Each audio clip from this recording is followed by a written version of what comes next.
Halo teman-teman ATL Indonesia. Halo juga mahasiswa, mahasiswi D3, D4, S2 TLM serta siswa, siswi TLM atau Teknologi Laboratorium Medik. Kali ini kita membahas mengenai metabolisme protein dan asam amino di channel ATL Indonesia bersama saya Ahmad Lab, yang mana file ini saya susun ulang bahan kuliah dari dosen saya, Ibu Yulia Yusrini Jabir kalau tidak salah. Semoga beliau sehat-sehat aja. Oke, langsung saja kita masuk ke materinya. Nah, pendahuluan.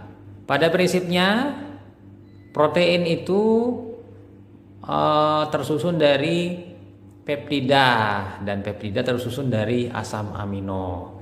Jadi kalau kita melihat dari segitiga ini, hierarkinya protein itu terdiri dari peptida terdiri dari asam amino, yang mana mereka nanti berikatan satu sama lain membentuk ikatan peptida.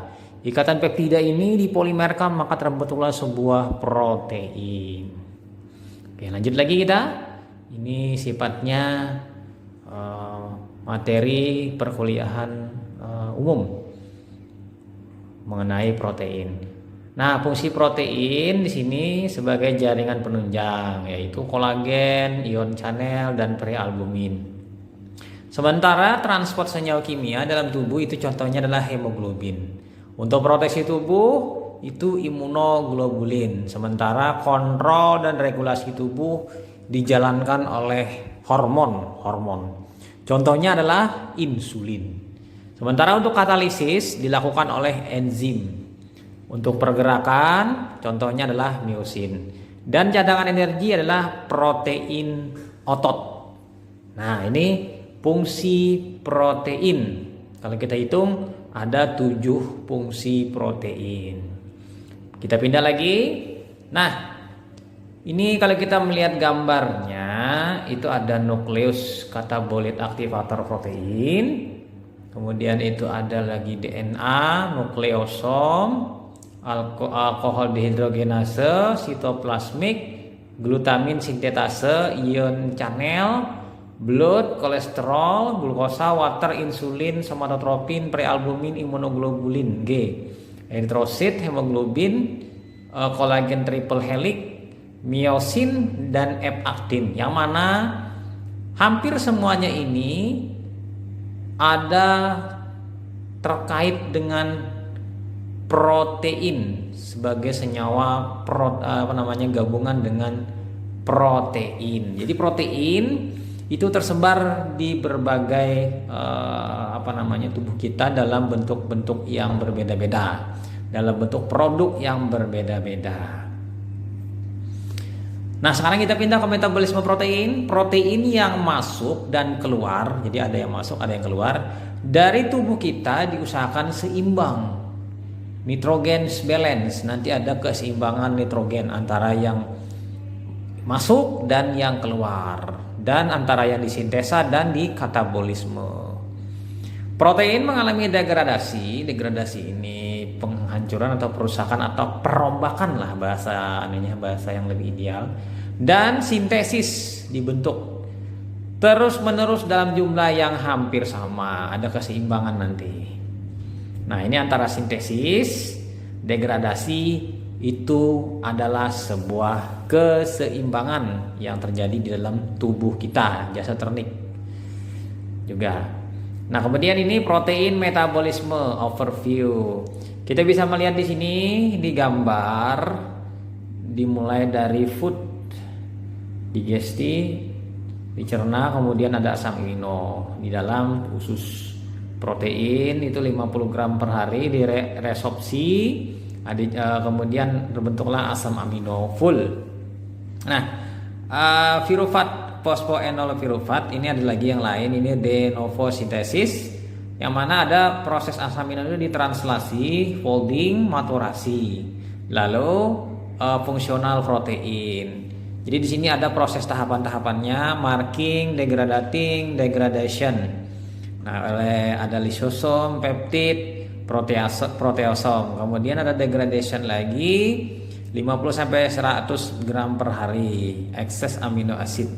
Ada NH3 dibentuk sebagai urea, nanti dibuang ke melalui ginjal. Ada juga 2 oksoasid, akan dihasilkan CO2 dan H2O dan energi berupa ATP. Glukosa dibentuk atau lipid atau benda keton. Ini proses metabolisme protein secara skema ringkas.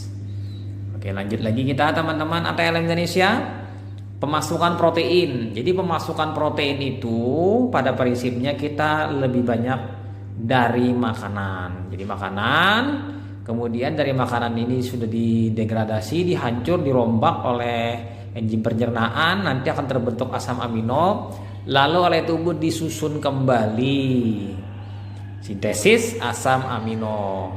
Lalu dari sintesis asam amino ini terbentuklah sintesis protein. Protein tadi lalu digunakan oleh tubuh untuk melakukan aktivitas biologi. Nah, seperti itu. Oke, lanjut lagi kita teman-teman, pengeluaran protein. Sementara pengeluaran protein itu degradasi protein melalui proses proteolisis. Protein, lisis, pemecahan dengan air. Pemecahan atau dihancurkan. Jadi degradasi. Lalu setelah itu degradasi asam amino. Asam amino degradasi, ekskresi melalui GIT dan ginjal, gastrointestinal dan ginjal, kidney. Nah, ini proses ekskresi. Jadi ada degradasi protein, degradasi asam amino, lalu ekskresi melalui ginjal dan saluran cerna. Nah, kemudian oleh sebab itu, maka metabolisme protein di tubuh kita itu berkeseimbangan antara yang sintesis protein dan degradasi protein dalam sebuah keseimbangan yang dinamis. Nah, itu bila secara fisiologis. Nah, sintesis protein itu disintesis dari asam amino. Jadi asam amino disusun, maka terbentuklah protein. Asam amino bersumber dari makanan atau disintesis oleh tubuh. Jadi ada asam amino yang dari makanan, ada juga yang disintesis oleh tubuh. Yang mana ada juga nanti asam amino yang 2 jenis, asam amino esensial dan non esensial. Jadi asam amino ada 2 jenis. Nah, kemudian sintesis asam amino lagi. Asam amino esensial tidak dapat disintesis. Asam amino esensial tidak dapat disintesis. Berarti asam amino esensial ini hanya didapatkan dengan cara kita memakan makanan dari luar atau produk istilahnya eksogen. Makan tumbuhan, makan hewan, produk hewani dan nabati. Asam amino non esensial itu dapat disintesis melalui proses transaminase atau aminasi. Nah, itu. Jadi pada prinsipnya di tubuh kita ini ada 2 jenis asam amino esensial dan non esensial. Contohnya ini contoh aminasi alfa ketoglutarate menjadi glutamat. Ini adalah asam amino yang non esensial yang di transaminasi. Transaminasi pirufat membentuk alanin. Kedua reaksi ini ditemukan pada AST dan ALT enzimatik di laboratorium. Nah, kita pindah sintesis glutamat dan alanin. Nah, ini glutamat ini reaksi dari enzimatik pada pengukuran AST ALT. Nah, ini AST, ini ALT. Yang mana-mana kota-glutarat menjadi glutamat, sementara pirufat menjadi alanin. Kita pindah ke sintesis protein. Sintesis protein itu dimulai dari informasi genetik oleh DNA. DNA melakukan nanti transkripsi. DNA ditranskripsikan oleh mRNA, messenger RNA. Lalu kode mRNA tadi ditranslasi menjadi urutan asam amino berupa translasi. Jadi ada 3 tahapan: DNA, transkripsi, translasi. Nanti setelah ini baru terbentuklah produk yang namanya peptida atau protein. Degradasi protein dan asam amino, kita bisa melihat di sini protein oleh proteolisis menjadi asam amino. Maka terjadi reaksi transaminasi dan deaminasi. Amoniak sebagai produknya, amoniak tadi masuk ke siklus urea membentuk urea. Amonia ini sifatnya toksik dan pH-nya tinggi sehingga dapat menyebabkan kejadian nanti alkalosis dan keracunan. Oleh sebab itu dibentuk produk yang kurang toksis atau yang tidak toksis, yaitu urea. Nah, sebentar di sebelah itu adalah ada terbentuk karbon skeleton. Karbon skeleton bisa masuk ke piruvat diubah jadi glukosa atau masuk ke asetil koenzim A. Itu akan terjadi asam lemak, benda keton atau siklus asam sitrat. Lalu terbentuk ATP sebagai sumber energi. Nah, proteolisis lagi. Proteolisis ini pemecahan protein. Degradasi protein menjadi unit asam amino. Ini melibatkan enzim proteinase dan peptidase di git gastrointestinal dan sel. Jadi nanti proteinase dan peptidase. Yang mana di sini ini proses proteolisis. Jadi di sini ada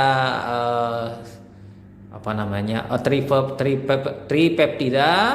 Tripeptida ini bagian C terminal asam aminonya, dan N terminal dari asam aminonya inilah yang tempat terjadinya.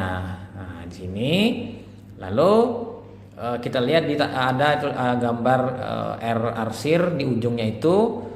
Nah, disitulah nanti tempat pemotongan atau penyambungan dari asam amino dari peptida polipeptida, dipecah dengan bantuan molekul air, peptida bonds. Nah, pindah lagi transaminasi. Transaminasi adalah perpindahan gugus amin dari suatu molekul ke molekul lain. Jadi amina dikatalisis oleh transaminase. Transaminase ini kalau di laboratorium dikenal dengan AST dan ALT. Reaksi transaminasi menghasilkan pertukaran gugus amin dari asam amino dengan gugus keto asam keto. Nanti glutarat menjadi glutamat, ya kan? Alanin menjadi pirufat. Transaminasi contohnya, asam keto yang paling sering terlibat dalam reaksi transaminasi adalah asam alfa ketoglutarat. Semua asam amino dapat dikonversi melalui reaksi transaminasi menjadi asam keto yang merupakan bagian dari siklus sitrat. Contohnya transaminasi alanin menjadi asam pirufat dan asam glutamat. Nah, ini contohnya transaminasi reaksi. Alanin alfa ketoglutarat, alanin aminotransferase, maka terbentuk pirufat dan glutamat. Nah, lanjut lagi kita teman-teman Antela Indonesia. Amino acid carbon skeleton in the citric cyclic. Jadi asam amino ini dalam karbon skeleton itu terjadi dalam siklus asam sitrat. Kita lihat di sini. Alanin glycine cysteine, siserin, isoleucin. Jadi sini melalui pirufat masuk ke asetil koenzim A. Lalu masuk ke siklus asam sitrat. Jadi bentuk antara itu ada dalam bentuk piruvic acid, asetil koenzim A, kemudian citric acid cycle. Nah, di sini semuanya akan di sana bergabung, yang mana sebelumnya berubah dulu masuk menjadi asetil koenzim A apabila ada yang berbeda bentuknya. Kita pindah lagi teman-teman Antela Indonesia. Deaminasi. Deaminasi adalah penghilangan gugus amin. NH2-nya dilepas dari sebuah asam amino. Selama deaminasi, asam amino diubah menjadi gugus asam keto dengan menghilangkan gugus amin menjadi amonia bebas. Maka NH2 tadi dilepas ditambah H+, maka terbentuk NH3. Gugus amino digantikan oleh gugus keton. Nah, jadi keton nanti, alfa keton nanti. Deaminasi biasanya hanya terjadi pada asam glutamat karena asam glutamat merupakan produk akhir transaminasi. Itu reaksi terjadi di AST. Menghasilkan alfa ketoglutarat yang akan digunakan pada reaksi transaminasi. Nah, ini. Contohnya oksidatif deaminasi itu melepas gugus amino group pada ion amonium dari glutamat. Kemudian menghasilkan perubahan dari alfa ketoglutarat melalui transaminase. Kita lihat reaksinya, glutamat dengan glutamat dehidrogenase terbentuklah alfa ketoglutarat. Jadi perubahan glutamat menjadi alfa ketoglutarat. Kita bisa melihat reaksinya di NH3+ dengan O-nya ikatan rangkap. Jadi membentuk dari amino berubah menjadi keton atau keto. Karena ini gugusnya adalah masalah glu-gluan, maka ini adalah glutamat menjadi glutarat. Nah, glutamik, asid dan oksidatif deaminase. Ini gambarnya, siklusnya, siklus glutamat. Dia melepaskan NH3. NH3 tadi akan ditambah dengan CO2 terbentuk urea. Siklus urea nanti dia masuk di sini. Nah, ini glutamat kita bisa lihat transaminase, oksidasi deaminase. Reaksinya perlu NADH, NAD, H2O. Terbentuk ketoasid, amino asid, alfa ketoglutarik asid, NH3 dan produk NADH plus H+. Nah, sebentar siklus urea. Urea itu sangat toksik terhadap sel. Jadi dia sangat toksik. Bukan urea, amonia NH3 atau NH4 atau NH4OH itu sangat toksik terhadap sel. Jadi gaya toksiknya ini dikurangi, diubah menjadi senyawa yang kurang toksik atau tidak toksik dalam tubuh. Diubah menjadi apa? Urea melalui siklus urea. Jadi CO2 tambah NH2 tambah NH3 gitu, 2NH3 atau NH4OH tambah CO2 terbentuklah NH2CO NH2. Siklus urea terjadi di hati, diekskresikan di ginjal. Jadi dibentuk di hati, setelah dibentuk di hati, dibuangnya melalui ginjal untuk masuk ke dalam bagian dari urin. Nah, di dalam urin kita itu banyak sekali kadar ureanya. Nah, ini siklus urea. 2NH3 tambah CO2 tambah 3 ATP sama dengan NH2CO, NH2, H2O tambah 3 ADP. Nah, di sini alfa amino asid menjadi alfa ketoasid melalui proses transaminasi, alfa ketoglutarat menjadi N-glutamat. Kemudian lagi oksidatif deaminasi melepaskan NH3, NH3 masuk ke siklus urea, dengan bantuan CO2 terbentuk urea sebagai produk akhirnya.